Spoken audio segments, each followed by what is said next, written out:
জুম্মা মোবারক সবাইকে। আজকে জুম্মার দিন, একটু ভালো মন্দ রান্না না করলে কেমন জানি লাগে। তো আমি রান্না করার জন্য আজকে নতুন একটা পাতিলও নিয়ে নিচ্ছি। জুম্মাবার বলে কথা, আজকে হচ্ছে গিয়ে সরিষার তেলের তেহারি হবে ইনশাল্লাহ, খাসির মাংস দিয়ে। তো সাথেই থাকুন, পুরো রেসিপিটা দেখুন। পেঁয়াজটা লাল করে ভেজে নেওয়ার পরে আমি পরিমাণ মতো আদা পেঁয়াজ বাটা, কাজু বাদাম বাটা, মরিচ, ধনিয়া, লবণ দিয়ে দিয়েছি।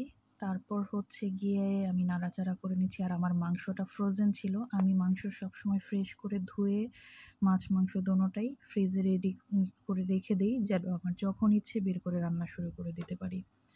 আমি চালটার মাংসটা একটু কষায় নিয়ে হচ্ছে দুধ দিয়ে দিলাম।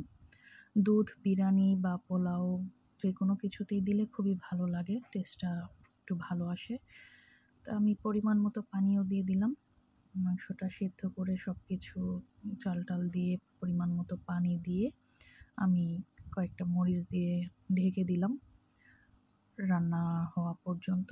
খুব বেশি সময় লাগে না রান্না হতে। তো এই আমার তেহারির ফাইনাল লুক।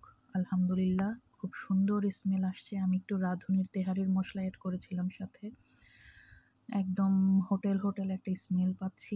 একটু টেস্ট করেও দেখেছি, আল্লাহর রহমতে মানে লবণ টেস্ট সব কিছু পারফেক্ট হয়েছে, খুবই মজা হয়েছে। তো আজকে ছিল এই আমার জুম্মাবারের ঝটপট একটা রেসিপি।